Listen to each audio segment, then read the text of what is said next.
आपके साथ शोरविन बीपीओ का आईपीओ एनालिसिस करने वाला हूं। शोरविन बीपीओ एक एसएमई आईपीओ है जो कि एनएसई इमर्ज स्टॉक एक्सचेंज पर लिस्ट होने जा रहा है। आईपीओ जुलाई 28 से लेकर अगस्त 1 तक अवेलेबल है। आप इसको किसी भी डीमैट ट्रेडिंग अकाउंट या ब्रोकरेज अकाउंट से खरीद सकते हैं। इस शेयर की फेस वैल्यू 10 रुपये पर शेयर है और ऑफर वैल्यू 40 रुपये पर शेयर है। तो मिनिमम क्वांटिटी 3000 शेयर्स है और मिनिमम इन्वेस्टमेंट अमाउंट 1.2 लाख होगा इसका। मैं इस शेयर को 4 पैरामीटर या 4 क्राइटेरिया पर जज करने वाला हूं। पहला क्राइटेरिया है ओनरशिप स्ट्रक्चर। तो इस कंपनी को कौन ओन करता है, उनका ओनरशिप स्ट्रक्चर स्टेबल है कि नहीं है, प्री आईपीओ पोस्ट आईपीओ। दूसरा है इंडस्ट्री एंड पॉलिसी आउटलुक। ये शोरविन इन बीपीओ कौन सी इंडस्ट्री में है, उसके प्रोडक्ट्स क्या हैं और उस इंडस्ट्री का फ्यूचर आउटलुक क्या है। तीसरा है हिस्टोरिकल फाइनेंशियल्स। शोरविन बीपीओ ने हमें अपने प्रोस्पेक्टस में 5 साल के फाइनेंशियल्स दिए हैं, तो मैं उन 5 सालों का एनालिसिस करने वाला हूँ। और चौथा है usage of funds and future outlook, मतलब कि जो उनको पैसा मिलने वाला है, और आप देखेंगे कि 3.65 करोड़ इनको मिलने वाला है इस आईपीओ से, तो इसका वो यूसेज क्या करने वाले हैं फ्यूचर में। ओवरऑल मैं इन 4 क्राइटेरिया पर शोरविन बीपीओ को 0 से 10 तक रेटिंग देने वाला हूँ और इसका फिर एक एवरेज रेटिंग निकलने वाला है। इसका नाम है स्टॉकोमीटर। शोरविन बीपीओ भोपाल का एक बिजनेस है।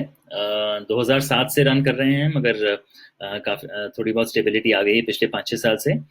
गुप्ता फैमिली है भोपाल की, वो रन करती हैं। एक husband wife father in law main owners हैं।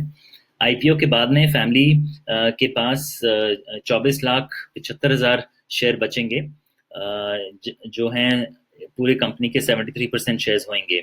मतलब कि 27% शेयर्स गुप्ता फैमिली बेचना चाहती है, जो कि होगा 9,12,000 शेयर। 9,12,000 शेयर 40 रुपये पर शेयर, मतलब कि आईपीओ का साइज 3.65 करोड़ है। पूरी कंपनी की वैल्यूएशन इस प्रकार से 13.5 करोड़ है। इस कंपनी का पी रेशियो 9x है। पी रेशियो मतलब कि प्राइस टू अर्निंग्स रेशियो। सो जो जो प्राइस वो लोग मांग रहे हैं और जो उनकी कंपनी का लास्ट ईयर का प्रॉफिटेबिलिटी हुई है, तो उसका रेशियो 9x है, जो काफ़ी हेल्दी है। इस प्रकार से ओनरशिप स्ट्रक्चर उनका काफ़ी स्टेबल है, क्योंकि फैमिली ओन बिजनेस है। फ्यूचर में भी फैमिली ओन ही रहेगा 2-3 साल तक। सेबी अलाउ करती है कि फैमिली स्मॉल बिजनेसेस को का लॉक इन पीरियड होना चाहिए, तो गुप्ता फैमिली का लॉक इन पीरियड है और 2-2.5 साल तक, 2019 तक। तो मैं ओवरऑल ओनरशिप स्ट्रक्चर को 6/10 इनको देने वाला हूँ रेटिंग।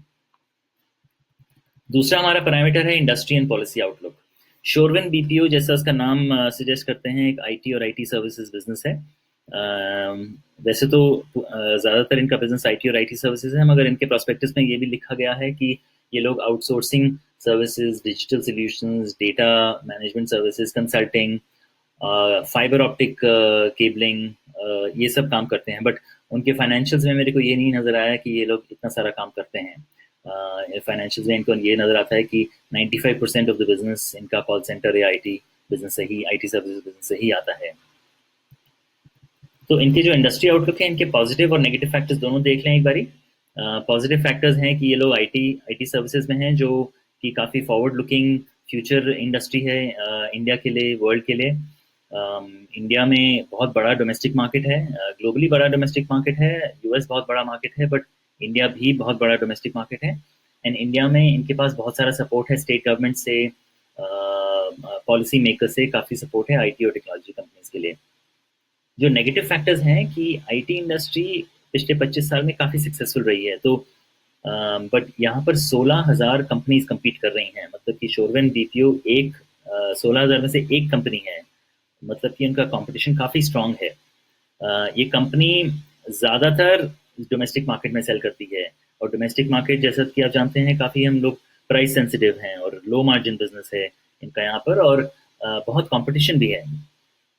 जो यूएस मार्केट है, अगर वो यूएस में एक्सपैंड करना चाहें, यूएस मार्केट थोड़ा सा प्रोटेक्शनिस्ट हो रहा है। मतलब कि डोनाल्ड ट्रंप जो वहाँ के प्रेसिडेंट हैं, उन्होंने ऐसी पॉलिसीज बना दी हैं कि डोमेस्टिक कंपनीज को ही ज़्यादातर एडवांटेज मिले। तो हमारी जो वहाँ पर बड़ी कंपनीज है, जैसे इन्फोसिस, टीसीएस, टेक महिंद्रा, उनको काफ़ी डिसएडवांटेज हो रहा है। तो शोरविन अगर वहाँ पर एक्सपैंड करना चाहें तो वहाँ पर भी प्रॉब्लम हो सकती है। चौथा नेगेटिव फैक्टर है कि शोरवन का 95% रेवेन्यू कॉल सेंटर या बीपीओ बिजनेस से ही आता है। इन्होंने प्रोस्पेक्टस में ज़्यादा इन्फॉर्मेशन नहीं दी है हमें कि ये फ्यूचर प्लान्स में कहाँ कहाँ एक्सपैंड करने वाले हैं। तो ओवरऑल मेरे को लगता है कि इनके प्रोडक्ट या सर्विस में कुछ ज़्यादा यूनिक बात नहीं है, इसीलिए मैं इनको पूरी रेटिंग 5/10 देने वाला हूँ इंडस्ट्री और पॉलिसी आउटलुक के लिए। तीसरा पैरामीटर हो गया हिस्टोरिकल फाइनेंशियल्स। यहाँ पर मैंने आपको 5 साल के फाइनेंशियल्स दिखाए हैं। पहली बात नोटिस करने की ये है कि पिछले 2 साल से 15-16 और 16-17 से इनके रेवेन्यूज बिल्कुल फ्लैट रहे हैं। 15.3%, 15.3 करोड़ इनके रेवेन्यूज रहे हैं। इनका कॉस्ट स्ट्रक्चर भी फ्लैट रहा है, 12.5 and 12.3, और इनका प्रॉफिटेबिलिटी फ्लैट, इनफैक्ट थोड़ा सा डिक्लाइन किया है, थोड़ा कम हुआ है। 1.8 करोड़ था 15-16 में, और 16-17 में 1.5 करोड़ हो गया है। जिस जो हम देखते हैं कि ये अंदाज़ा लगा सकते हैं कि थोड़ा सा इनका बिजनेस थोड़ा सा या तो फ्लैट है या थोड़ा सा सफ़र कर रहा है, जो अच्छी बात नहीं है। दूसरी बात ये है कि इन्होंने प्रोस्पेक्टस में ये लिखा है कि इनके सेल्स थोड़े बहुत कस्टमर से आते हैं, इनके पास ज़्यादा कस्टमर्स नहीं हैं, जो मतलब हाई रिस्क स्ट्रेटजी है। तीसरा बात ये है कि इनके पास 4.3 करोड़ के ट्रेड रिसीवेबल्स हैं। ट्रेड रिसीवेबल्स मतलब कि उनको कस्टमर से 4.3 करोड़ अभी पैसा लेना बाकी है। तो मतलब कि ये काफ़ी क्रेडिट पर काम करते हैं, काफ़ी कस्टमर्स को क्रेडिट देते हैं, बोलते हैं कि हम आपके लिए काम करेंगे, मगर आप हमें 2-3-6 महीने बाद भी पैसा दे सकते हैं। मतलब कि इनकी बुक्स में 4.3 करोड़ का पैसा बाकी है। और चौथा, इनका 1.5 करोड़ का डेट है, मतलब कि 1.5 करोड़ इनको कि और लोगों को देना है, शॉर्ट टर्म लॉन्ग टर्म में इनको और लोगों को देना है।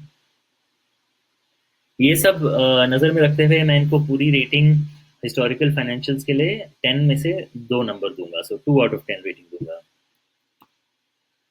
चौथा है, चौथा पैरामीटर है इनका यूसेज ऑफ फंड्स, मतलब कि 3.65 करोड़ जो ये रेज कर रहे हैं, वो ये लोग working capital expense, general corporate expense और इशू एक्सपेंसेस में खर्च करना चाहते हैं। एक बात मैं आपको बताना चाहूँगा कि इनका वर्किंग कैपिटल की नीड जो है, ये 3.69 करोड़ है। मतलब कि इनको इतना पैसा चाहिए day to day operation run करने के लिए। कस्टमर्स को ये क्रेडिट देते हैं, अपनी सैलरीज पे करना है, 750 एम्प्लॉयज़ हैं इनके। तो ये सब खर्चे के लिए इनको 3.69 करोड़ चाहिए, मगर बैंक से इनको सैंक्शन सिर्फ 50 लाख का मिला है। तो मतलब बैंक भी कुछ देख रहा होगा कि इनको पूरे 3.69 करोड़ का सैंक्शन नहीं दिया है। तो ये जो मार्केट से जो पैसा उठाएंगे, इसमें से कुछ पैसा ये लोग वर्किंग कैपिटल में लगाने वाले हैं। दूसरी बात यह है कि मैंने इनके प्रोस्पेक्टस में ऐसा कुछ नहीं देखा कि ये लोग न्यू टेक्नोलॉजीज या न्यू एक्सपेंशन या न्यू सेल्स में कुछ खर्च करने वाले हैं। मुझे नहीं लगता है इनके पास कोई प्लान है नए एरियाज में एक्सपैंड करने के लिए, जो अच्छी बात नहीं है। तो ओवरऑल मैं उनको usage and industry, usage of funds and future outlook के लिए 2/10 दूंगा। तो आप देख रहे हैं कि हमें चारों पैरामीटर्स में जो मार्क्स मिले हैं शोरवन बीपीओ को, ओवरऑल इनकी रेटिंग 3.75/10 आई है। तो मैं ओवरऑल इस आईपीओ को रेकमेंड नहीं करूंगा। मैं सोचता हूँ ये आईपीओ बिलो एवरेज है। अगर आपके पास पैसा है तो आप और चीज़ों में लगा सकते हैं। फिर भी अगर आपके पास पोर्टफोलियो बड़ा है, मतलब 50-60 लाख का पोर्टफोलियो है, और आप थोड़ा सा रिस्क लेना चाहते हैं, लिस्टिंग गेंस का एडवांटेज लेना चाहते हैं, तो आप शोरवन में पैसा लगा सकते हैं। मगर ये याद रखिएगा कि लिस्टिंग गेंस के बाद पहले दिन में ही अगर आप ये बेचते हैं तो आपको थोड़ा सा फायदा हो सकता है।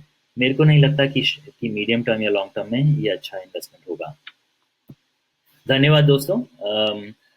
मुझे आशा है कि आपको ये वीडियो पसंद आया होगा। प्लीज़ सब्सक्राइब, लाइक या शेयर करिए, और मैं जल्दी ही वापस आऊँगा एक और आईपीओ के साथ में। Thank you very much.